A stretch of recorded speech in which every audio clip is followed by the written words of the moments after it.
جب کوئی بندہ مستغنی ہو جاتا ہے تو اس کے اندر ایسی طرز فکر قائم ہو جاتی ہے کہ وہ محسوس کرنے لگتا ہے کہ میرا تعلق ایک ہستی کے ساتھ قائم ہے جو میری زندگی پر محیط ہے۔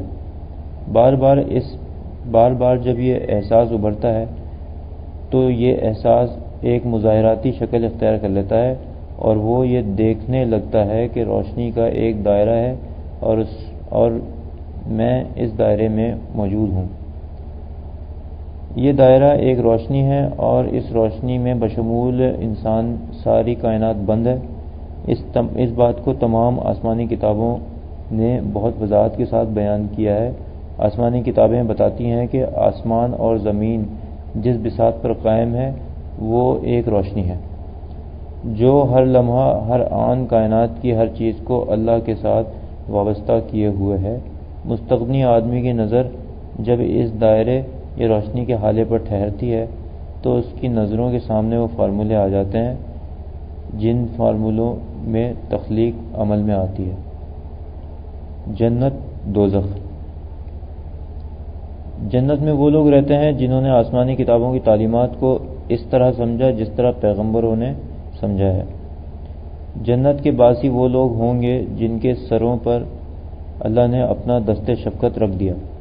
جنت جن لوگوں کے اوپر اللہ نے اپنا دست شفقت رکھ دیا ہے وہ اللہ کے دوست ہیں۔ چونکہ اللہ خوف، غم، پریشانی سے بے نیاز ہے، اس لیے اللہ کے دوست میں اللہ کی صفت کا عکس نمایاں ہو جاتا ہے اور اسے نہ خوف ہوتا ہے نہ غم ہوتا ہے۔ اور جو لوگ اللہ کے دوست نہیں ہیں جنت کی فضا انہیں کبھی قبول نہیں کرے گی۔ وہ دوزخ کا ایندھن ہوں گے۔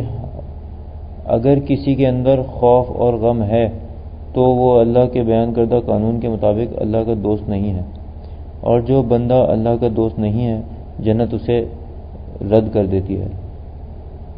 توکل اور بھروسہ۔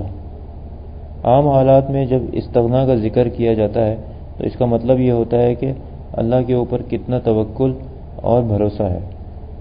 توکل اور بھروسہ کم و بیش ہر آدمی کی زندگی میں داخل ہے، لیکن جب ہم توکل اور بھروسے کی تعریف کرتے ہیں تو ہمیں بجز اس کے کچھ نظر نہیں آتا کہ ہماری دوسری عبادات کی طرح توکل اور بھروسہ بھی لفظوں کا ایک خوش نما جال ہے۔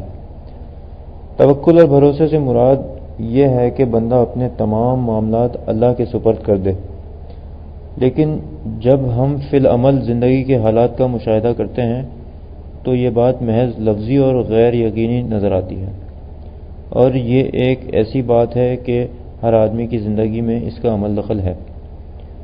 ہر آدمی کچھ اس طرح سوچتا ہے کہ ادارے کا مالک یا سیٹ اگر مجھ سے ناراض ہو گیا تو ملازمت سے برخاست کر دیا جاؤں گا، یا میری ترقی نہیں ہوگی، یا ترقی تنزلی میں بدل جائے گی۔ یہ بات بھی ہمارے سامنے ہے کہ جب کسی کام کا نتیجہ اچھا مرتب ہوتا ہے تو ہم کہتے ہیں کہ یہ نتیجہ ہماری عقل، ہماری ہمت اور ہماری فہم و فراست سے مرتب ہوا ہے۔ اس قسم کی بے شمار مثالیں ہیں جن سے یہ ثابت ہوتا ہے کہ بندے کا اللہ کے اوپر توکل اور بھروسہ محض مفروضہ ہے۔ جس بندے کے اندر توکل اور بھروسہ نہیں ہوتا اس کے اندر استغنا بھی نہیں ہوتا۔ توکل اور بھروسہ دراصل ایک خاص تعلق ہے جو بندے اور اللہ کے درمیان قائم ہے، اور جس بندے کا اللہ کے ساتھ یہ تعلق قائم ہو جاتا ہے اس کے اندر سے دنیا کا لالچ نکل جاتا ہے۔ ایسا بندہ دوسرے تمام بندوں کی مدد و استعانت سے بے نیاز ہو جاتا ہے۔ وہ یہ جان لیتا ہے کہ اللہ کی صفات یہ ہیں کہ اللہ ایک ہے، اللہ بے نیاز ہے، اللہ اپنی مخلوق سے کسی قسم کی احتیاج نہیں رکھتا، اللہ نہ کسی کا بیٹا ہے اور نہ کسی کا باپ ہے، اللہ کا کوئی خاندان بھی نہیں ہے۔ ان صفات کی روشنی میں جب ہم مخلوق کا تجزیہ کرتے ہیں تو جان لیتے ہیں کہ مخلوق ایک نہیں ہے، مخلوق ہمیشہ کثرت سے ہوتی ہے۔ مخلوق زندگی کا اعمال و حرکات پورے کرنے پر کسی نہ کسی طرح کسی احتیاج کی پابند ہے۔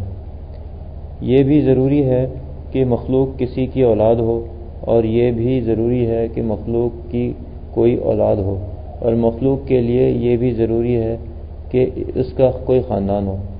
اللہ کی بیان کردہ ان 5 ایجنسیوں میں جب قلندر شعور تفکر سے کام لیا جاتا ہے تو یہ راز منکشف ہو جاتا ہے کہ اللہ کی بیان کردہ 5 صفات میں سے مخلوق ایک صفت میں اللہ کی ذات سے براہ راست تعلق قائم کر سکتی ہے۔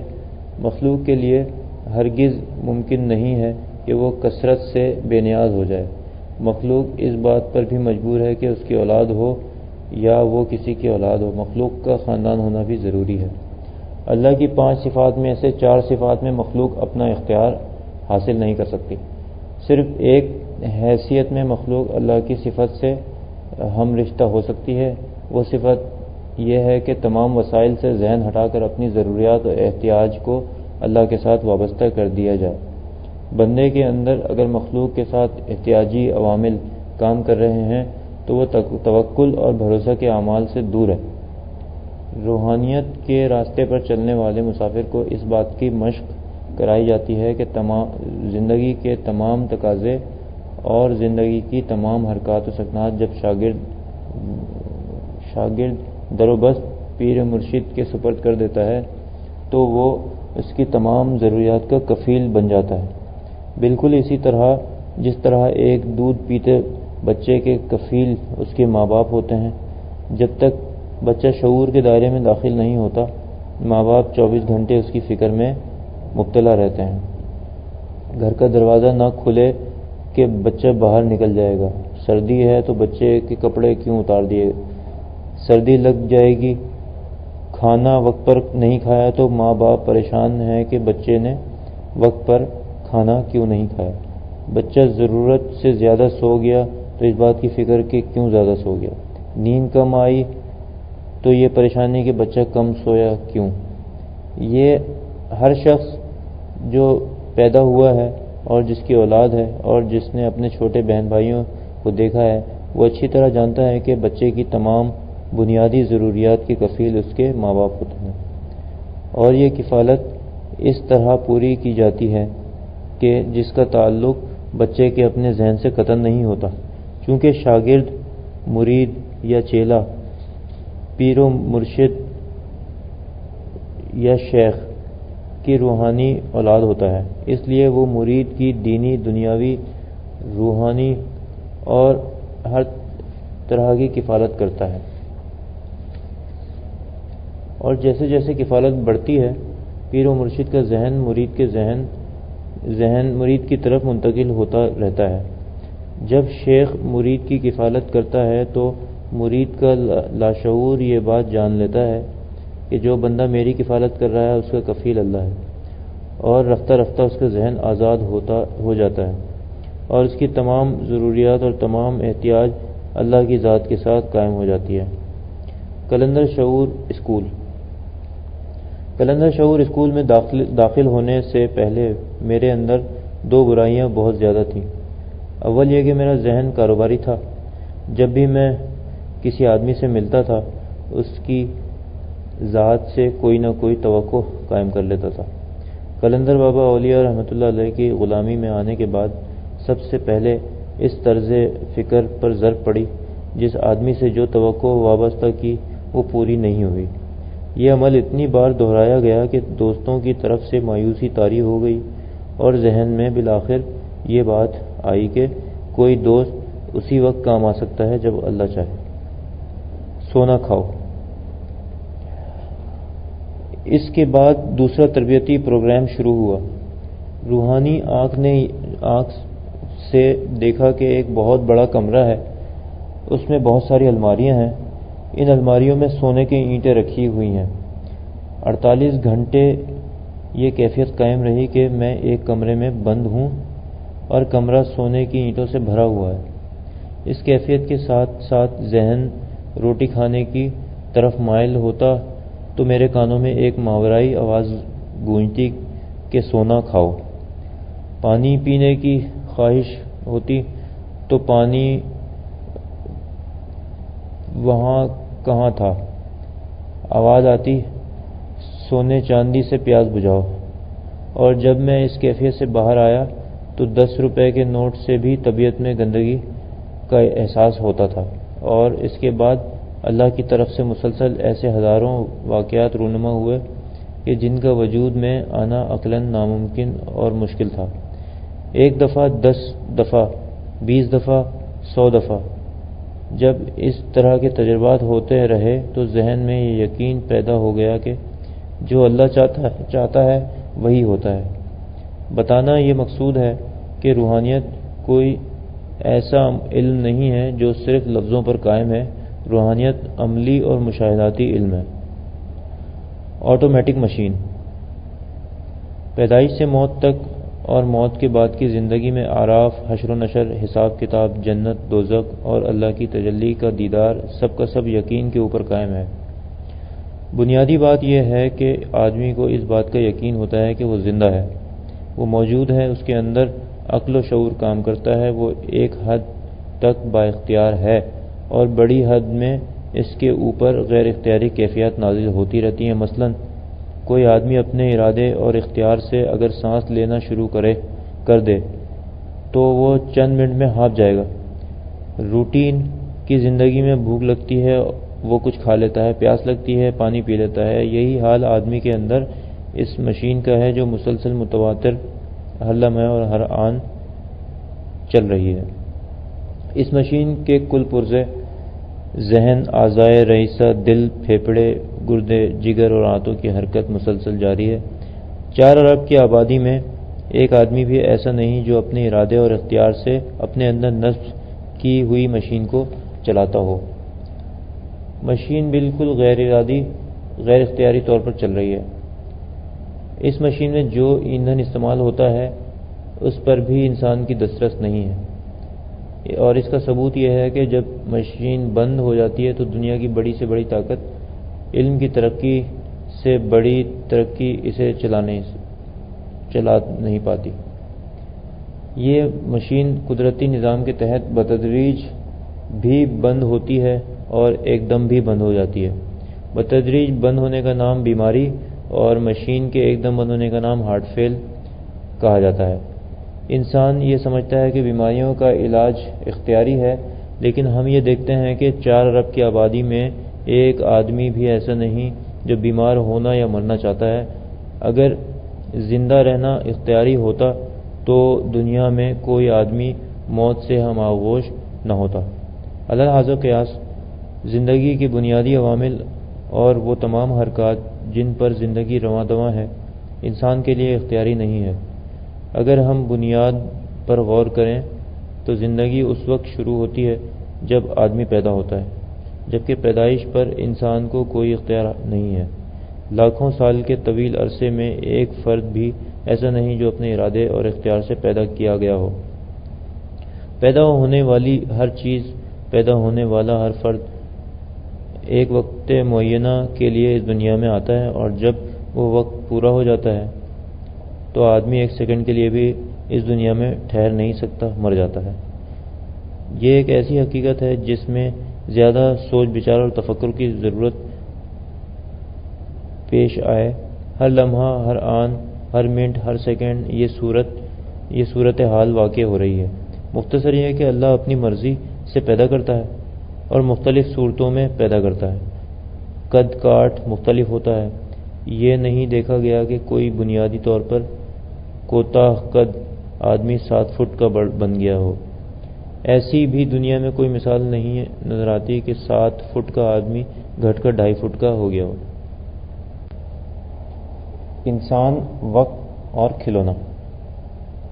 جب ہم عقل و شعور کا موازنہ کرتے ہیں تو کوئی آدمی ہمیں زیادہ باصلاحیت نظر آتا ہے، کوئی آدمی کم صلاحیت، اور کوئی آدمی بالکل بے عقل ہوتا ہے۔ سائنس خلا میں چہل قدمی کا دعویٰ کر سکتی ہے، لیکن ایسی کوئی مثال سامنے نہیں آئی کہ بے عقل آدمی کو عقل مند بنایا گیا ہو۔ اللہ ہی اپنی مرضی سے عقل و شعور بخشتا ہے۔ اللہ کے اندر، آدمی کے اندر فکر و گہرائی عطا کرتا ہے۔ المیہ یہ ہے کہ جن لوگوں کے اندر اللہ فکر اور گہرائی عطا کرتا ہے وہ یہ سمجھتے ہیں کہ یہ ہمارا ذاتی وصف ہے، لیکن جب وہ فکر اور گہرائی ان سے چھین لی جاتی ہے تو اس وقت وہ کچھ بھی نہیں کر سکتے۔ زندگی کے تمام اجزائے ترکیبی ایک طاقت کے پابند ہیں، وہ طاقت جس طرح چاہے روک لیتی ہے اور جس طرح چاہے انہیں چلاتی ہے۔ قلندر شعور کے بانی قلندر بابا اولیاء رحمۃ اللہ علیہ ارشاد فرماتے ہیں کہ لوگ نادان ہیں، کہتے ہیں کہ ہماری گرفت حالات کے اوپر ہے۔ انسان اپنی مرضی اور منشا کے مطابق حالات میں رد و بدل کر سکتا ہے، لیکن ایسا نہیں ہے۔ انسان ایک کھلونا ہے، حالات جس قسم کی چابی اس کے اندر بھر دیتے ہیں، اسی طرح یہ کھلونا ناچنا شروع کر دیتا ہے۔ واقعہ یہ ہے کہ اگر فی الواقع حالات کے اوپر انسان کو دسترس حاصل ہوتی تو کوئی آدمی غریب نہ ہوتا، کوئی آدمی بیمار نہ پڑتا، کوئی آدمی بوڑھا نہ ہوتا اور کوئی موت کے منہ میں نہ جاتا۔ تاریخ ہمیں بتاتی ہے کہ بڑے بڑے لوگ جنہوں نے خدائی کا دعویٰ کیا، موت کے پنجے نے ان کی گردن مروڑ کر رکھ دی۔ شداد، نمرود، فرعون کی مثالیں ایسی نہیں ہیں کہ جن کو ہم محض کہانی کہہ کر گزر جائیں۔ تاریخ ہر زمانے میں خود کو دہراتی ہے، البتہ رنگ، روپ، نام، شکل و صورت بدل جاتے ہیں۔ اس زمانے میں شہنشاہ ایران کی مثال ہمارے سامنے ہے، جس نے 2500 سال کی سالگرہ منائی۔ موت کے پنجے نے اس کو اس قدر بے بس اور ذلیل کر دیا کہ اس کے لیے اس کی سلطنت کی زمین بھی تنگ ہو گئی اور وہ دیار غیر میں مر گیا، کوئی اس کا پرسان حال نہیں ہوا۔ اگر حالات انسان کی گرفت میں ہیں تو اتنا بڑا بادشاہ غریب الدربار کیسے بن گیا؟ اس قسم کے بے شمار واقعات ہر روز پیش آتے رہتے ہیں۔ بات صرف اتنی ہے کہ ہم ان باتوں پر غور نہیں کرتے اور ان سب باتوں کو اتفاق کہہ کر گزر جاتے ہیں، جبکہ کائنات میں اتفاق یا حادثے کا کوئی دخل نہیں ہے۔ اللہ کا ایک نظام ہے جو مربوط ہے، ہر نظام کی دوسرے نظام کے ساتھ وابستگی ہے۔ ایک نظام میں نہ کہیں اتفاقی ہے، نہ کہیں حادثہ ہے، نہ کوئی مجبوری ہے۔ جب کسی بندے کے اندر یہ بات یقین بن جاتی ہے کہ اس نظام میں کوئی چھوٹی سے چھوٹی حرکت اور بڑی سے بڑی شے اللہ کے بنائے ہوئے نظام کے تحت قائم ہے، تو اس کے اندر یہ یقین کا ایک پیٹرن بن جاتا ہے۔ اس پیٹرن کو جب تحریکات ملتی ہیں اور زندگی میں مختلف واقعات پیش آتے ہیں تو ان واقعات کی کڑیاں اس قدر مضبوط، مستحکم اور مربوط ہوتی ہیں کہ آدمی یہ سوچنے اور ماننے پر مجبور ہو جاتا ہے کہ کائنات پر حاکم اعلیٰ اللہ ہے۔ آسمان سے نوٹ گرا۔ یہ بات ہم سب جانتے ہیں کہ کسی چیز کے اوپر یقین کا کامل ہو جانا اس وقت ممکن ہے جب وہ چیز یا عمل جس کے بارے میں ہم نہیں جانتے کہ یہ کس طرح واقع ہوگی، بغیر کسی ارادے، اختیار اور وسائل کے پوری ہوتی رہے۔ ایک دفعہ کا ذکر ہے کہ میں کمرے میں بیٹھا ہوا قلندر بابا اولیاء رحمۃ اللہ علیہ کی تصنیف لوح و قلم کے صفحات کو دوبارہ لکھ رہا تھا۔ عصر اور مغرب کے درمیان کا وقت تھا۔ لاہور سے کچھ مہمان آ گئے۔ عام حالات میں چونکہ تھوڑی دیر کے بعد کھانے کا وقت تھا، اس لیے ذہن میں یہ بات آئی کہ ان مہمانوں کو کھانا کھلانا چاہیے۔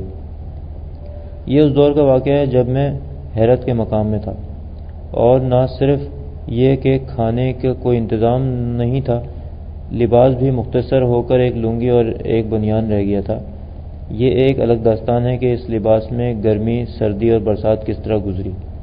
جب اللہ چاہتا ہے تو ہمت اور توفیق عطا کر دیتا ہے، اور بڑی سے بڑی مشکلات اور پریشانیاں پلک جھپکنے گزر جاتی ہیں۔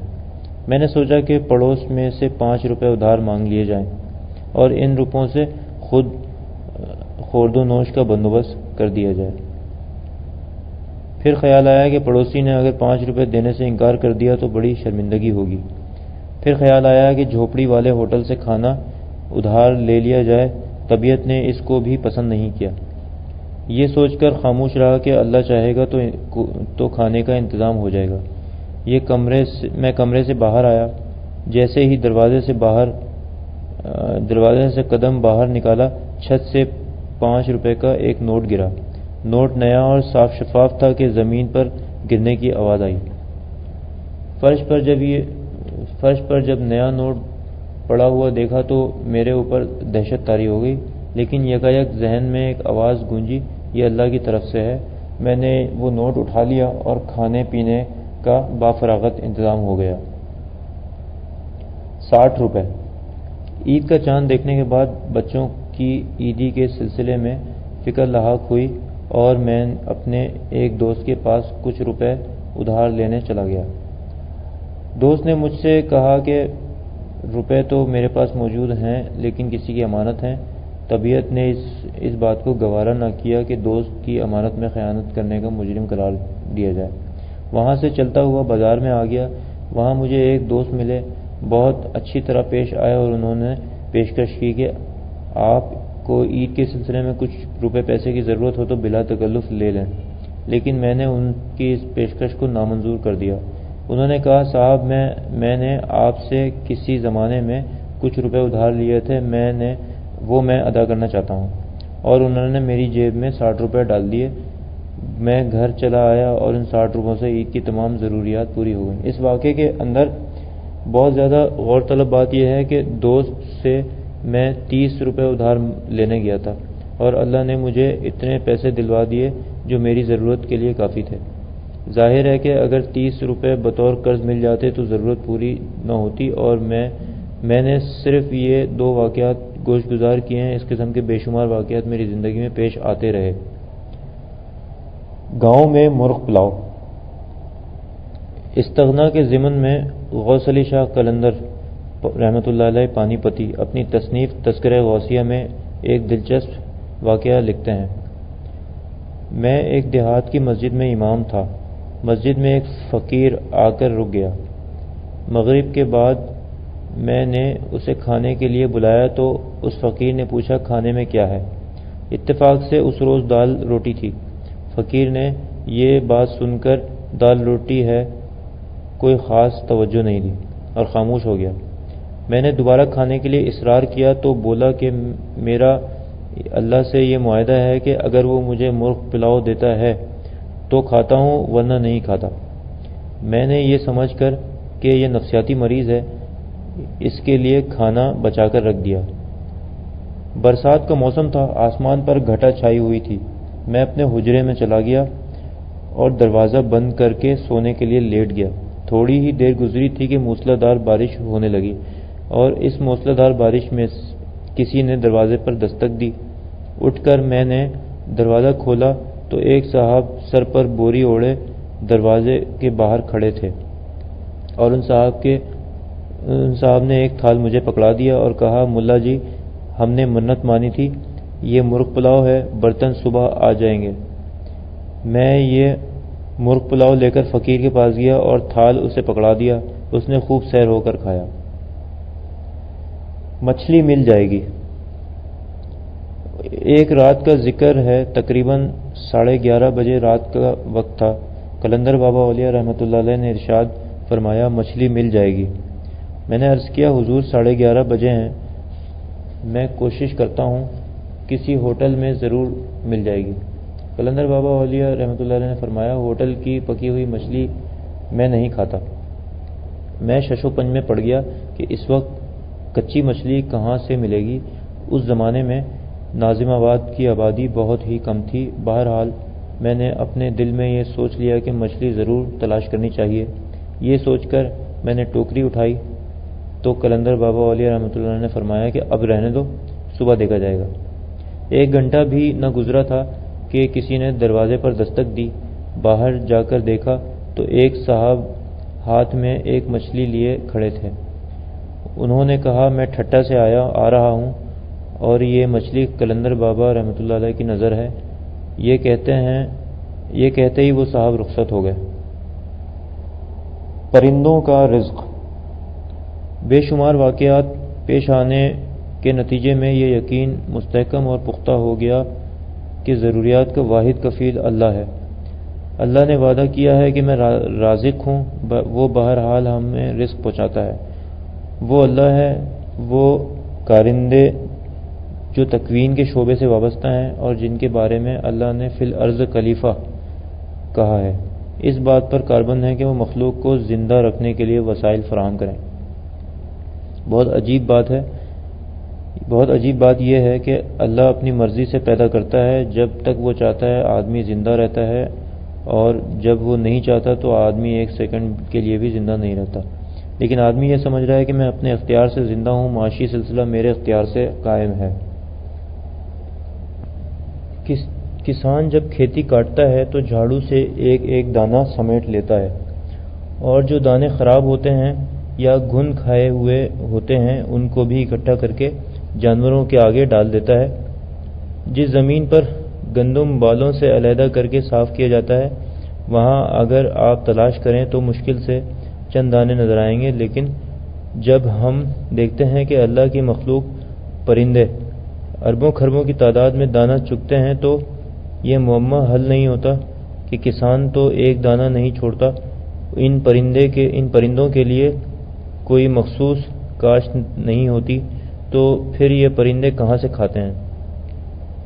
قانون یہ ہے کہ پرندوں کا غول جب زمین پر اس ارادے سے اترتا ہے کہ ہمیں دانہ چگنا ہے، تو اس سے پہلے کہ ان کے پنجے زمین پر لگیں، قدرت وہاں دانہ پیدا کر دیتی ہے۔ اگر پرندوں کی غذا کا دار و مدار کسان پر ہوتا تو سارے پرندے بھوک سے مر جاتے۔ درخت اور گھاس چوپائے بہرحال انسانوں سے بہت بڑی تعداد میں زمین پر موجود ہیں۔ بظاہر وہ زمین پر اگی ہوئی گھاس کھاتے ہیں، درختوں کے پتے چرتے ہیں، لیکن جس مقدار میں گھاس اور درختوں کے پتے کھاتے ہیں، زمین پر کوئی درخت نہیں رہنا چاہیے۔ قدرت ان کی غذائی کفالت پوری کرنے کے لیے اتنی بڑی مقدار میں درخت اور گھاس پیدا کرتی ہے کہ گھاس اور پتوں میں کمی واقع نہیں ہوتی۔ یہ ان درختوں اور گھاس کا تذکرہ ہے جس میں انسان کا کوئی تصرف نہیں ہے۔ قدرت اپنی مرضی سے انہیں پیدا کرتی ہے اور اپنی مرضی سے سرسبز و شاداب رکھتی ہے۔ زندگی کی بنیادی ضروریات اللہ بغیر کسی جد و جہد اور محنت کے تقسیم کرتا ہے۔ بنیادی ضروریات میں سب سے اہم ہوا، پانی، دھوپ، چاند کی روشنی شامل ہیں۔ اگر انسان اپنی ضروریات کا خود کفیل ہے تو اس کے پاس ایسی کون سی طاقت ہے، ایسا کون سا علم ہے کہ وہ دھوپ حاصل کر سکے؟ زمین کے اندر اگر پانی کے سوتے خشک ہو جائیں تو انسان کے پاس ایسا کون سا علم یا طاقت ہے کہ وہ زمین کے اندر پانی کی نہریں جاری کر دے؟ یہی حال ہوا کا ہے۔ ہوا اگر بند ہو جائے، اللہ کا وہ نظام جو ہوا کو تخلیق کرتا ہے اور ہوا کو گردش میں رکھتا ہے، اگر معطل ہو جائے تو زمین پر موجود اربوں خربوں مخلوق ایک سیکنڈ کے 1000ویں حصے میں تباہ و برباد ہو جائے گی۔ اللہ کی رزاقیت اور وسائل کی تقسیم کے سلسلے میں حضرت غوث علی شاہ سے ایک واقعہ سنیے۔ مزدور برادری۔ ایک شہر میں کساد بازاری اس حد تک پہنچی کہ وہاں کے بازار ویران ہو گئے۔ جب کاروبار چلنے کی کوئی صورت سامنے نہ آئی تو لوگوں نے اس شہر سے نقل مکانی کرنا شروع کر دیا۔ اس کساد بازاری اور نقل مکانی کی وجہ سے شہر میں رہنے والے غریب مزدور نہایت پریشان اور بدحال ہونے لگے۔ ابھی اس مصیبت کا کوئی حل سامنے نہیں آیا تھا اور کوئی بات ایسی نہیں بن رہی تھی کہ بازار کی ویرانی ختم ہو کر دوبارہ گہما گہمی پیدا ہو جائے کہ ایک روز 2 سوداگر بازار میں آئے اور ان دنوں میں خریداری شروع کر دی۔ حد یہ ہے کہ سوئی سے ہاتھی تک ہر چیز کے دام لگ گئے۔ اس خریداری کے نتیجے میں گھوڑے، خچر، بیل گاڑیاں، مزدور، ہر شخص متحرک ہو گیا اور ان دونوں سوداگروں نے اعلان کیا کہ ہم پورے ایک ہفتے تک خریداری کریں گے، اور اپنی ضروریات کی فہرست کو اتنا طویل کر دیا کہ اس شہر کے سوداگروں نے رات دن کی کوششوں کے بعد دوسرے شہروں سے سامان کی فراہمی کا انتظام اور بندوبست کیا۔ ایک ہفتے میں ایسا ماحول پیدا ہو گیا کہ شہر میں ہما ہمی اور گہما گہمی ہو گئی۔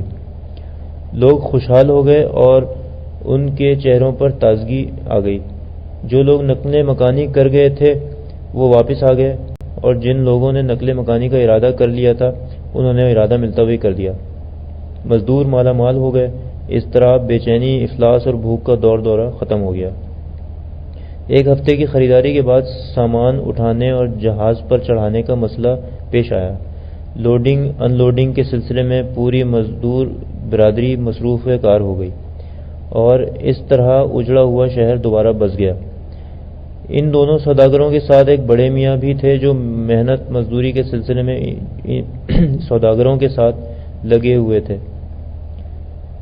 جب خریدا ہوا سامان جہاز میں رکھ دیا گیا اور سوداگروں نے اس بوڑھے مزدور کو رخصت کیا تو بوڑھے مزدور نے کہا، میں تنہا ہوں، میں آپ لوگوں کی خدمت کرتا رہوں گا اور اس طرح میری زندگی گزر جائے گی، آپ مجھے اپنے ساتھ لے چلیں۔ سوداگر اور مزدور جہاز میں سوار ہو گئے۔ جہاز چلتے چلتے جب سمندر کے بیچ میں پہنچا تو ان سوداگروں نے اس جہاز کو سمندر میں ڈبو دیا اور بوڑھے مزدور سے کہا کہ ہم دونوں فرشتے ہیں، چونکہ اس ایک آباد بستی کاروبار نہ ہونے کی وجہ سے برباد ہو رہی تھی، اس لیے اللہ نے ہمیں حکم دیا تھا کہ یہ بستی آباد رہنی چاہیے تاکہ مخلوق کو رزق فراہم ہوتا رہے۔ یہ کہہ کر دونوں فرشتے غائب ہو گئے۔ آدم و حوا کی تخلیق۔ آسمانی کتابوں کو پڑھنے اور ان کتابوں کی تعلیمات پر غور کرنے سے یہ بات منکشف ہوتی ہے کہ آدم کو ایک جان سے تخلیق کیا گیا ہے۔ تخلیق کی اس بنیاد کو نفس، جان اور نقطہ واحدہ کہا گیا ہے۔ عام حالات میں جب ہم تخلیق کا تذکرہ کرتے ہیں تو یہ سمجھا جاتا ہے کہ ہر نوع کا ایک آدم ہے، اور یہ ساری نوع آدم و حوا سے وجود میں آئی ہے۔ جس طرح ایک آدمی کی نوع کا تعلق آدم و حوا سے ہے، اسی طرح بکری کی نوع کا تعلق بکرے اور بکری سے ہے۔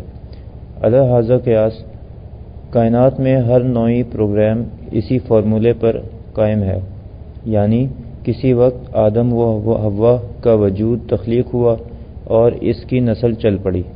بیل، بکری، بھیڑ، کبوتر، بلی، کتا اور نئے نئے پرندوں کی تخلیق بھی ان کے آدم و حوا سے وجود میں آئی۔ جس طرح بابا آدم سے آدمی بنا، اسی طرح بابا طوطے سے طوطا بنا، بابا بکرے سے بکرے کی نسل چلی اور بابا کبوتر سے کبوتر کی نسل وجود میں آئی۔ یہ تذکرہ ہے اس تخلیق کا جس تخلیق کو ہم گوشت پوست کا نام دیتے ہیں۔ پیدا ہونے والا ہر فرد، وہ آدم ہو، بھیڑ ہو، بکری ہو، بندر ہو، گوشت پوست کے عارضی جسم سے مرکب ہے۔ کچھ عرصہ وہ نرم و نازک رہتا ہے، پھر اس کے اوپر جو جولانیت طاری ہوتی ہے، پھر اعصاب اور اعضاء خشک رہنے کے بعد یہ جسمانی نظام ختم ہو جاتا ہے۔ انہی کیفیات کو زندگی اور موت کہا جاتا ہے۔ لیکن ہمیں ہر لمحہ اور ہر آن یہ علم بھی منتقل ہوتا رہتا ہے کہ جسمانی وجود جس طرح ایک عارضی شے ہے، اسی طرح وہ وجود جس کے اوپر جسمانی نظام کی بلڈنگ کھڑی ہوتی ہے مستقل ہے۔ جب تک مستقل وجود جسمانی ڈھانچے کو سنبھالے رکھتا ہے، جسمانی بلڈنگ خوشنما، خوبصورت اور متحرک رہتی ہے، اور جب یہ اندیکھا وجود اس عارضی وجود سے اپنا رشتہ منقطع کر لیتا ہے تو کچھ باقی نہیں رہتا۔ اس اندیکھے وجود کو اوتار اور پیغمبروں نے جان، نفس، نقطہ اور روح کا نام سے متعارف کرایا ہے۔ کلندریہ سلسلے سے جب روحانی دنیا کے مسافر کو کلندر شعور کی نسبت حاصل ہوتی ہے تو اس کے اندر کی آنکھ یہ دیکھ لیتی ہے کہ جان، نفس، نقطہ یا روح تخلیق کرنے والی ہستی کے وجود کا ایک حصہ ہے۔ تخلیق کرنے والی ہستی کی تجلی کا ایک وصف ہے، اور تجلی کا وصف قدرت اور رحمت کے ساتھ اس جان، نفس یا نقطے کے ساتھ ہم رشتہ ہے۔ لہروں کا نظام۔ کائنات میں ہر موجود شے لہروں کے تانے بانے پر قائم ہے، اور یہ لہریں نور کے اوپر قائم ہے۔ اللہ کی زبان میں زمین آسمان اللہ کا نور ہے۔ تخلیق کی ایک حیثیت نورانی ہے اور تخلیق کی دوسری حیثیت روشنی، نفس، جان یا نقطہ ہے۔ ان لہروں یا تخلیق کے اندر نورانی وصف کو تلاش کرنے کے لیے اللہ کے دوستوں نے انسانی شعور کی مناسبت سے قاعدے بنائے ہیں اور اس ایک نقطے کو 6 پر تقسیم کر دیا ہے تاکہ ایک مبتدی سالک آسانی کے ساتھ سمجھ سکے۔ اس نقطے کے 6 حصوں کے نام روحانیت میں لطائف ستہ یا 6 لطیفے ہیں۔ پہلا لطیفہ جس کو اقفا کا نام دیا گیا ہے، ہر انسان کے اندر نقطہ واحدہ، یہی وہ نقطہ ہے جو اللہ کا گھر ہے، جس میں اللہ بستا ہے، جس نقطے کے اوپر براہ راست اللہ کی تجلیات کا نزول ہوتا ہے۔ یہی وہ نقطہ ہے جس کے اندر داخل ہو جانے سے انسان کائنات کے اندر جاری وہ ساری نظام میں داخل ہو جاتا ہے اور کائنات کے اوپر اس کی حکومت قائم ہو جاتی ہے۔ یہی وہ نقطہ ہے جس میں داخل ہونے کے بعد اللہ کا یہ ارشاد سمجھ میں آ جاتا ہے کہ ہم نے تمہارے لیے آسمانوں میں، زمین میں جو کچھ ہے سب کا سب مسخر کر دیا ہے، یعنی آسمانوں اور زمین میں جو کچھ ہے وہ سب کا سب تمہارا محکوم ہے، تم اس کے حاکم ہو۔ اور اس ارشاد کی تفصیل یہ سامنے آتی ہے کہ ہم نے تمہارے لیے سورج کو مسخر کر دیا، چاند کو مسخر کر دیا، ستاروں کو مسخر کر دیا۔ مسخر ہونے سے یہ مطلب نکالا جاتا ہے کہ چاند اور سورج کو اللہ نے مخلوق کی خدمت کے لیے ایک ڈیوٹی تفویض کی ہے۔ یہ بات ان کے فرائض میں شامل ہے کہ وہ اللہ کی مخلوق کی خدمت بجا لائیں۔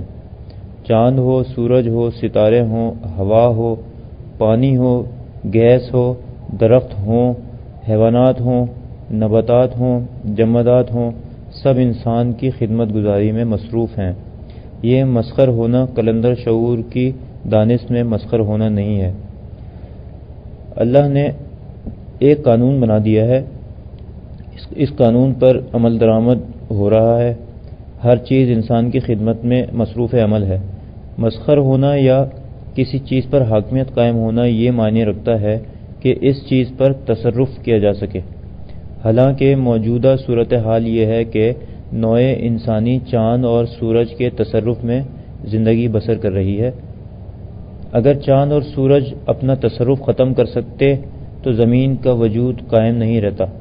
مثلا یہ کہ ہم دھوپ کے محتاج ہیں، غذاؤں میں شیرنی پیدا ہونے کے لیے ہم اس بات کے محتاج ہیں کہ چاند ہماری خدمت کرے، لیکن ہمیں چاند اور سورج پر کوئی حاکمیت اور تصرف حاصل نہیں ہے۔ رنگوں کی دنیا۔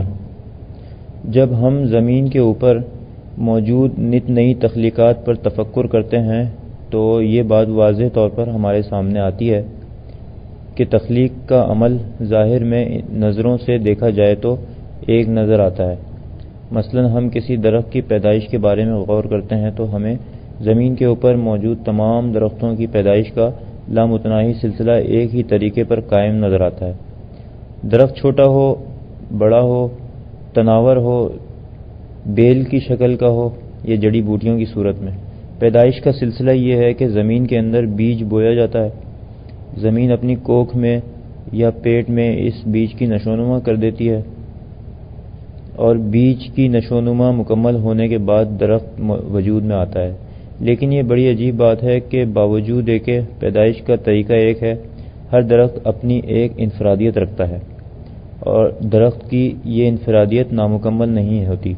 مثلا آم اور بادام کے درخت کو دیکھا جائے تو درخت کی حیثیت سے وہ دونوں ایک ہیں، دونوں کی پیدائش کا طریقہ بھی ایک ہے، دونوں کا قد و قامت بھی ایک جیسا ہے، لیکن آم کے درخت کا پھل اور بادام کے درخت کا پھل بالکل الگ الگ شکل و صورت میں موجود ہے۔ اسی طرح جب ہم پھولوں کی طرف متوجہ ہوتے ہیں تو پھول کا ہر درخت اپنی ایک انفرادی حیثیت رکھتا ہے اور اس انفرادی حیثیت میں اس کے پتے بھی الگ ہوتے ہیں، اس کی شاخیں بھی الگ ہوتی ہیں، اس کے اندر پھول بھی الگ لگتے ہیں۔ پھولوں کی بے شمار قسموں پر جب نظر کی جاتی ہے تو یہ دیکھ کر حیرانی ہوتی ہے کہ ہر پھول میں الگ خوشبو ہے۔ پھولوں میں ایسے گلینڈز ہوتے ہیں جن سے مختلف قسم کے خوشبودار تیل نکل کر ہوا میں اڑتے ہیں اور اس طرح فضا میں خوشبو پھیلتی ہے۔ پھولوں کے گلینڈز میں خوشبودار تیل کا ذخیرہ سونگھنے سے دماغ معطر ہو جاتا ہے۔ پھول اگر رنگین ہیں تو ہر درخت کے پھول الگ الگ رنگ لیے ہوتے ہیں۔ رنگ سازی کا یہ عالم ہے کہ کوئی پھول اس قدر سرخ ہوتا ہے کہ اس کے اوپر نظر جم جاتی ہے۔ پھولوں کے رنگوں میں کہیں سفید، کہیں سبز اور کہیں اودہ رنگ ہوتا ہے۔ بے شمار رنگ زمین میں سے پھوٹتے رہتے ہیں۔ اللہ کی شان بھی کیسی عجیب شان ہے کہ زمین ایک ہے، ہوا ایک ہے، پانی ایک ہے، پیدائش کا طریقہ بھی ایک ہی ہے، لیکن ہر چیز ایک دوسرے سے مختلف ہے۔ اور دوسری بات جو بہت توجہ طلب ہے وہ یہ ہے کہ ہر پیدا ہونے والی شے میں کسی نہ کسی رنگ کا غلبہ ضرور ہوتا ہے۔ کوئی ایسی چیز موجود نہیں ہے جو بے رنگ ہو۔ یہ رنگ اور بے رنگ دراصل خالق اور مخلوق کے درمیان ایک پردہ ہے۔ خالق کو مخلوق سے جو چیز الگ اور ممتاز کرتی ہے وہ رنگ ہے۔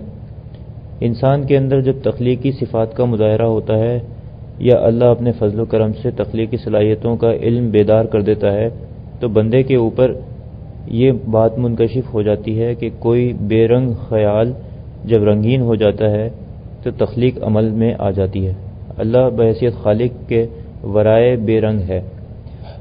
اللہ نے جب کائنات کو بنانے کا ارادہ فرمایا تو جو کچھ اللہ کے ذہن میں موجود تھا اس کا ارادہ کیا اور کہا ہو جا، اور وہ چیز ہو گئی۔ یعنی ورائے بے رنگ سے نزول کر کے اللہ کے خیال نے ایک رنگ اختیار کیا جس کو سمجھنے کے لیے روحانیت نے بے رنگی کا نام دیا ہے، یعنی ایسا رنگ جس کو بیان نہیں کیا جا سکتا۔ پھر اس بے رنگی میں حرکت پیدا ہوئی تو رنگین وجود تخلیق میں آ گیا، اور یہی وجود مختلف صورتوں میں اور مختلف رنگوں میں اور مختلف صلاحیتوں کے ساتھ مجسم اور متشکل ہو گیا۔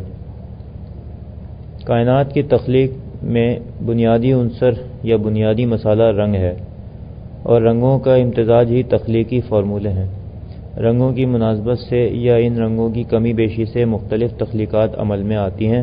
انسان جو مخلوقات میں اللہ کی سب سے اچھی تخلیق ہے اور جس کو اللہ نے تخلیقی حیثیت میں اپنا نائب قرار دیا ہے، اس کی اصلیت بھی رنگوں سے مرکب ہے۔ اس تخلیق کو سمجھنے کے لیے روحانیت نے 6 دائرے متعین کیے ہیں اور ہر دائرہ الگ الگ رنگوں سے مرکب ہے۔ روحانیت میں ان دائروں کو جب روشنی سے معمور کیا جاتا ہے تو لطائف کا رنگین ہونا کہتے ہیں۔ روشنیوں کے 6 کمکمے انسان گوشت پوست اور ہڈیوں کے ڈھانچے کا نام نہیں ہے۔ انسان کے اوپر ایک اور روشنیوں کا بنا ہوا جسم ہوتا ہے جس کو قلندر بابا اولیاء رحمۃ اللہ علیہ نے نسمہ اورا کا نام دیا ہے۔ نسمہ یا اورا 6 نقطوں یا 6 دائروں سے بنا ہوا ہے۔ 6 دائروں سے 3 روحیں وجود میں آتی ہیں۔ ان 6 دائروں کا نام اخفا، خفی، سر، روح، قلب اور نفس ہے، اور 3 روحوں کا نام روح حیوانی، روح انسانی اور روح اعظم ہے۔ 6 نقطوں 6 دائروں یا روشنیوں کے کمکموں کو روحانیت میں لطیفے یا جنریٹر کہا جاتا ہے۔ ہر 2 لطیفوں سے ایک روح بنتی ہے۔ لطیفہ نفسی اور لطیفہ قلبی سے روح حیوانی بنتی ہے۔ لطیفہ سری اور لطیفہ روحی سے روح انسانی وجود میں آتی ہے۔ لطیفہ خفی اور لطیفہ اخفا سے روح اعظم کی تشکیل ہوتی ہے۔ لطیفہ نفسی اور قلبی سے بننے والی روح حیوانی روح پر ہمیشہ زرد رنگ غالب رہتا ہے۔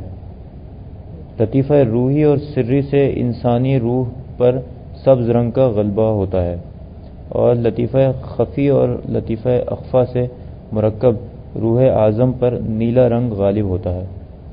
جس قدر زرد رنگ کا غلبہ زیادہ ہو جائے گا، اسی مناسبت سے آدمی کے اوپر دنیاوی حواس کا غلبہ ہو جاتا ہے۔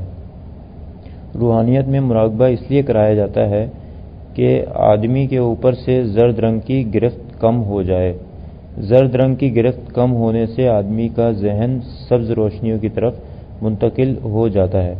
یہ سبز روشنیاں اسے سکون دیتی ہیں اور ذہنی ارتکاز میں معاون ثابت ہوتی ہیں۔ جب سبز روشنیوں پر ذہنی ارتکاز ہو جاتا ہے تو ذہن نیلی روشنیوں میں منتقل ہو جاتا ہے۔ ترک دنیا کیا ہے؟ اللہ نے انسانی ذہن کی تخلیق کچھ اس طرح کی ہے کہ وہ کسی جگہ ٹھہرتا نہیں ہے۔ بے رنگی سے نکل کر وہ ورائے بے رنگ کا مشاہدہ کر لیتا ہے، اور یہی اللہ کی ذات کا عرفان ہے۔ کلندر شعور ہماری رہنمائی کرتا ہے کہ انسان اپنے ارادے اور اختیار سے اپنے اوپر ایسی کیفیات اور واردات محیط کر سکتا ہے جو اسے دنیاوی خیالات سے آزاد کر دیں۔ دنیاوی خیالات سے آزاد ہونے کا مطلب یہ نہیں ہے کہ آدمی کھانا پینا چھوڑ دے، کپڑے نہ پہنے، گھر میں نہ رہے، شادی نہ کرے۔ دنیاوی خیالات سے آزادی کا مفہوم یہ ہے کہ دنیاوی معاملات میں ذہن کا انہماک نہ ہو، دنیاوی معاملات کو روٹین کے طور پر پورا کرے۔ مثلا ایک آدمی کی ضرورت ہے کہ وہ پانی پیے، اسے جب پیاس لگتی ہے وہ پانی پی لیتا ہے، لیکن وہ تمام دن اپنے اوپر پیاس کو مسلط نہیں رکھتا۔ پانی کا تقاضا پیدا ہو، پانی پیا اور بھول گیا۔ یہی صورتحال سونے اور جاگنے کی ہے۔ جب کوئی بندہ کسی 1، 2، 10، 20، 50 خیالات میں اس طرح گر جاتا ہے کہ اس کا ذہن معمول سے ہٹ جائے تو وہ بے رنگی سے دور ہو کر رنگوں کی دنیا میں مصروف ہو جاتا ہے، اور جب کوئی بندہ دنیاوی ضروریات کے تمام اعمال و افعال کو روٹین کے طور پر انجام دیتا ہے تو وہ رنگوں کی دنیا میں رہتے ہوئے بھی بے رنگ دنیا کی طرف سفر کرتا ہے۔ ایک مرتبہ ایک شاگرد نے حضرت جنید بغدادی رحمۃ اللہ علیہ سے سوال کیا کہ ترک دنیا کیا ہے؟ حضرت جنید رحمۃ اللہ علیہ نے جواب دیا، دنیا میں رہتے ہوئے آدمی کو دنیا نظر نہ آنا۔ شاگرد نے پوچھا، یہ کس طرح ممکن ہے؟ حضرت جنید رحمۃ اللہ علیہ نے مسکرا کر جواب دیا، جب میں تمہاری عمر کا تھا میں نے اپنے پیر و مرشد سے یہی سوال کیا تھا تو انہوں نے جواب دیا، آؤ بغداد کے سب سے مشہور بازار کی سیر کریں۔ چنانچہ میں اور شیخ بغداد کے مصروف ترین بازار کی طرف نکل گئے۔ جیسے ہی ہم بازار کے صدر دروازے میں داخل ہوئے، میں نے دیکھا کہ میں اور میرے شیخ ایک ویرانے میں کھڑے ہیں۔ حد نظر تک ریت کے ٹیلوں اور بگولوں کے سوا کچھ نہیں تھا۔ میں نے حیرت سے کہا، شیخ یہاں بازار تو نظر نہیں آ رہا۔ شیخ نے شفقت سے میرے سر پر ہاتھ رکھا، جنید یہی ترک دنیا ہے کہ آدمی کو دنیا نظر نہ آئے۔ اون کے بسادے اوڑھ لینا، جو کی روٹی کھا لینا اور عالی شان مکانوں سے منہ موڑ کر جنگلوں میں نکل جانا ترک دنیا نہیں ہے۔ ترک دنیا یہ ہے کہ لذیذ ترین اشیاء کو بھی کھاؤ تو جو کی روٹی کا ذائقہ ملے، اطلس و دیبا اور حریر بھی پہنو تو ٹاٹ کا لباس محسوس ہو، گنجان بازاروں اور خوبصورت محلات کے درمیان سے بھی گزرو تو بیابان نظر آئے۔ لیکن جنید، یہ سب باتیں پڑھنے سے اور دوسروں کو سمجھانے سے اس وقت تک سمجھ میں نہیں آئیں گی جب تک تم ترک دنیا کے تجربے سے نہ گزرو۔ آؤ گھر چلتے ہیں۔ پھر جیسے ہی ہم اس ہولناک ویرانے سے گھر کے لیے روانہ ہوئے، ہم بغداد کے اس بارونق بازار کے صدر دروازے پر کھڑے تھے۔ زمان و مکان۔ کلندر شعور ہمیں بتاتا ہے کہ ذہن کو دنیاوی علائق اور دنیاوی معاملات سے یکسو کرنے کے لیے ایسی مشقوں کی ضرورت ہوتی ہے جن مشقوں سے ذہن دنیا کو عارضی طور پر چھوڑ دے اور ان مشقوں سے جب ذہن یکسو ہو جاتا ہے، یعنی ذہن میں سے دنیا کی اہمیت ختم ہو جاتی ہے، یا یوں کہیے کہ دنیاوی معاملات روٹین کے طور پر پورے ہوتے ہیں، تو آدمی کے اندر اس کی روحانی صلاحیتیں بیدار ہونا شروع ہو جاتی ہیں۔ جب ان بیدار صلاحیتوں میں ذہن انسانی بہت زیادہ متوجہ ہو جاتا ہے تو شعور کے اوپر سے زرد رنگ کا خلیہ ٹوٹنے لگتا ہے، جس کے نتیجے میں زمان و مکان کی حد بندیاں اس طرح ختم ہو جاتی ہیں کہ آدمی بیدار ہوتے ہوئے بھی ایسے عمل سے گزرنے لگتا ہے جس طرح کے عمل یا جس طرح کے کام وہ خواب کی زندگی میں کرتا ہے۔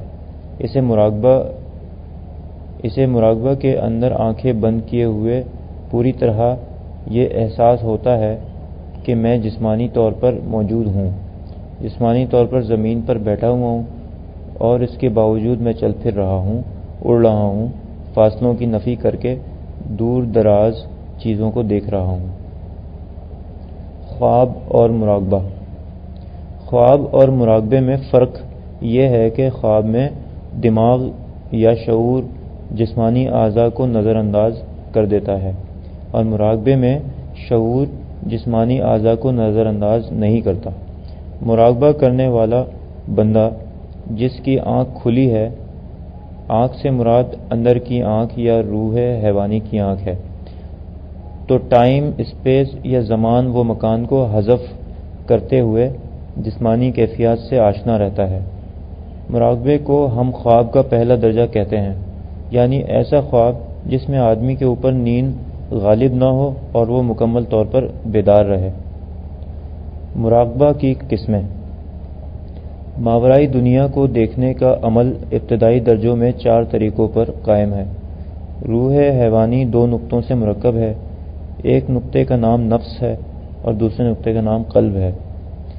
شعور انسانی جب تک نفس کے اندر دنیا کا مشاہدہ کرتا ہے یا دنیا کو دیکھتا ہے تو وہ زمان و مکان میں پابند رہتے ہوئے بیداری میں دیکھتا ہے۔ اس سے ترقی کر کے جب آدمی روح حیوانی سے اوپر قلب میں دیکھتا ہے تو ٹائم اسپیس کی گرفت ٹوٹنے لگتی ہے اور مادی دنیا اور غیب کی دنیا ایک ساتھ اس کی نظروں کے سامنے آ جاتی ہے۔ لطیفہ نفسی اور لطیفہ قلبی کی ان 2 سیڑھیوں سے گزر کر جب آدمی تیسری سیڑھی پر قدم رکھتا ہے، یعنی لطیفہ روحی میں دیکھتا ہے، تو یہ دیکھنا مراقبے میں دیکھنا ہے۔ مراقبے کی بہت سی قسمیں ہیں۔ مراقبے کی ایک قسم یہ ہے کہ آدمی آنکھیں بند کر کے بیٹھ جاتا ہے، اسے ذہنی یکسوئی نصیب ہو جاتی ہے، کوئی چیز اس کی نظروں کے سامنے آتی ہے لیکن بندہ دیکھی ہوئی چیز میں معنی اور مفہوم نہیں پہنا سکتا۔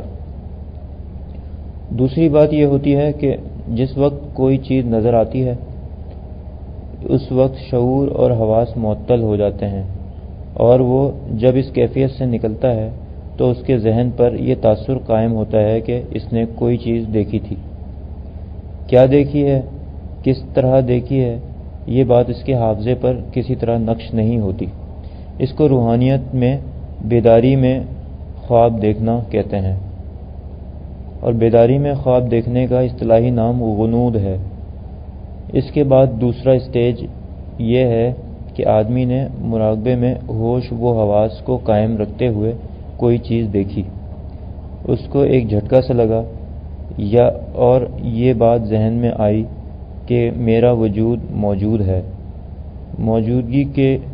وجود کی موجودگی کے ساتھ ساتھ دیکھی ہوئی چیز کچھ یاد رہی، کچھ بھول میں پڑ گئی۔ اس کیفیت کو روحانی اصطلاح میں ورود کہا جاتا ہے۔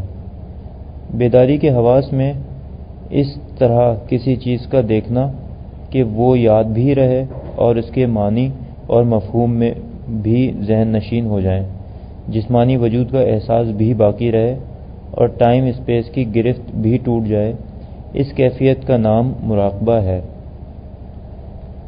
زندگی ایک اطلاع ہے۔ عام مشاہدے کی روح سے زندگی گزارنے کی جو طرزیں موجود ہیں، یا ہر آدمی زندگی کی جن طرزوں میں سفر کرتا ہے، وہ 2 ہیں۔ ایک طرز یہ ہے کہ آدمی شعوری حواس میں زندگی کے تمام تقاضے پورے کرتا ہے، لیکن ساتھ ساتھ ہر تقاضا پورا کرنے کے لیے اسے جسمانی طور پر محنت اور جدوجہد کرنا پڑتی ہے۔ جب تک جسمانی اعضاء اپنا وظیفہ پورا نہیں کرتے، اس وقت تک تقاضے کی تکمیل نہیں ہوتی۔ جسمانی اعضاء سے مراد ہاتھ، پیر، کان، ناک، آنکھیں وغیرہ وغیرہ ہیں، لیکن ساتھ ہی ساتھ ہم اس بات سے بھی قطع نظر نہیں کر سکتے کہ جسمانی اعضاء دماغ کے تابع ہیں۔ دماغ جب تک محرک نہیں ہوتا، اعضاء میں حرکت نہیں ہوتی، اور دماغ کی حرکت خیال کے تابع ہے۔ جب تک دماغ کے اندر کوئی خیال وارد نہیں ہوتا، اس وقت تک دماغ جسمانی اعضاء کو کوئی حکم نہیں دیتا، کوئی ترغیب انسپریشن نہیں دیتا۔ خیال کیا ہے؟ خیال دراصل تقاضے کو پورا کرنے کے لیے ایک اطلاع ہے۔ مثلا دماغ بتاتا ہے کہ اب سو جاؤ، اس لیے کہ مزید جاگنا جسم کے لیے مناسب نہیں ہے۔ پھر دماغ کہتا ہے کہ اب بیدار ہو جاؤ، اس لیے کہ اس سے زیادہ سونا جسمانی کارکردگی کے لیے مضر ہے۔ دماغ کہتا ہے کہ اب کھانا کھاؤ، اس لیے کہ اگر کھانا نہیں کھایا تو زندگی میں ایندھن بننے والی کیلوریز ختم ہو جائیں گی۔ لہذا قیاس زندگی کے تمام تقاضے پورا کرنے کے لیے دماغ احکامات صادر کرتا رہتا ہے، اور ان احکامات کی پیروی پورا جسم کرتا ہے۔ دماغ جو احکامات دیتا ہے اس کا تعلق اطلاع سے ہے، لیکن دماغ کو اس بات کا علم نہیں کہ یہ اطلاع کہاں سے آ رہی ہے۔ دماغ صرف اس حد تک باخبر ہے کہ اسے اطلاع ملتی ہے۔ یہ اطلاع میں جسمانی تقاضوں کے تحت معنی پہنا دیتا ہے، اور معنی پہنا کر جسم کے اندر جو مشین فٹ ہے اس کو اطلاع دیتا رہتا ہے۔ مشین اس پر عمل درآمد کرنے پر مجبور ہے۔ حقیقت یہ ہے کہ زندگی کے تقاضوں کی اصل بنیاد اطلاع ہے۔ اطلاعات میں معنی پہنانے کی دو طرزیں ہیں۔ ایک طرز میں حواس زمان و مکان کے پابند ہیں، لیکن دوسری طرز میں جو حواس معنی پہنانے میں زمان و مکان کے حد بندیوں سے آزاد ہیں۔ جس طرح جسمانی اعضاء کو کنٹرول کرنے کے لیے جسم کے اندر ایک دماغ ہے، اور وہ دماغ اطلاعات قبول کر کے اس میں معنی پہناتا ہے، اسی طرح روحانی دماغ جن اجزاء ترکیبی سے مرکب ہے، یہ اجزاء ترکیبی زمان و مکان سے آزاد ہیں۔ مثال، جسمانی دماغ ہمیں یہ اطلاع دیتا ہے کہ جسم کو انرجی حاصل کرنے کے لیے روٹی کھانے کی ضرورت ہے۔ ہم جب اس اطلاع کی تکمیل کرتے ہیں تو ہمیں تواتر اور تسلسل کے ساتھ کئی حد بندیوں سے گزرنا پڑتا ہے۔ مثلا ہم گندم بوئیں گے، پھر اس کی حفاظت کر کے اس کو پروان چڑھائیں گے، پھر اس کو کاٹ کر بالیوں میں سے الگ کریں گے، پھر چکی پر پسوائیں گے، پھر آٹا گوندھ کر روٹی پکائیں گے اور پھر روٹی کھائیں گے۔ یہ جسمانی دماغ کی اطلاع میں معنی پہنانے کا عمل ہے۔ اس کے برعکس روحانی دماغ جب ہمیں کسی چیز کے کھانے کی اطلاع فراہم کرتا ہے تو ہمیں ان تمام حد بندیوں سے گزرنے کی ضرورت پیش نہیں آتی۔ جیسے ہی روحانی دماغ میں یہ اطلاع آئی کہ کچھ کھانا چاہیے، ساتھ ہی اطلاع میں یہ معنی پہنائے گئے کہ روٹی کھانی چاہیے، اور فوراً ہی اس کی تکمیل ہو گئی۔ گندم بونا، کاٹنا، پیسنا اور روٹی پکانا سب باتیں حذف ہو گئیں۔ روحانی دماغ خواب میں کام کرتا ہے اور مشق کے بعد مراقبہ بن جاتا ہے۔ جس طرح کوئی آدمی روحانی دماغ کی اطلاع قبول کر کے وسائل کی محتاجی کے بغیر روٹی کھا لیتا ہے، اسی طرح کوئی بندہ جو مراقبے کے عمل سے واقف ہے یا اس کے اندر روحانی دماغ متحرک ہو گیا ہے تو اس کے اندر سے زمان و مکان کی گرفت ٹوٹ جاتی ہے۔ جس طرح بیداری میں روٹی کھانے کے لیے مختلف مدارج سے گزرنا پڑتا ہے، اسی طرح سفر کرنے کے لیے بھی مختلف مدارج سے گزرنا پڑتا ہے۔ مثلا ہمیں کراچی سے لندن جانا ہے، گھر سے باہر نکلیں گے، رکشہ یا ٹیکسی میں بیٹھ کر ایئرپورٹ پہنچیں گے، ہوائی جہاز میں سوار ہوں گے اور فضا میں تیرتے ہوئے لندن پہنچیں گے۔ لیکن یہی سفر اگر ہم مراقبے کی حالت میں کریں گے تو نہ تو گھر سے باہر نکلنے کی ضرورت ہوگی، نہ ٹیکسی رکشے کی حاجت پیش آئے گی، اور نہ ہی ہوائی جہاز میں بیٹھنا عمل میں آئے گا۔ مراقبے میں انسان خیال کی رفتار سے سفر کرتا ہے۔ مثلا یہ کہ کراچی میں بیٹھے ہوئے آدمی نے اس بات کا ارادہ کیا کہ مجھے دہلی جانا ہے، اور وہ سیکنڈ کے ہزارویں حصے میں وہاں پہنچ جاتا ہے۔ اس کی مثال ہر آدمی کے اوپر خواب میں گزرتی ہے۔ ایک آدمی کراچی میں خواب دیکھتا ہے کہ وہ دہلی میں ہے اور دہلی میں خواجہ قطب الدین بختیار کاکی رحمۃ اللہ علیہ کے مزار پر مراقبہ کر رہا ہے۔ دہلی کی فضا سے پوری طرح باخبر اور متاثر ہے۔ گھر کے کسی آدمی نے پیر ہلا دیا، اب وہ کراچی میں موجود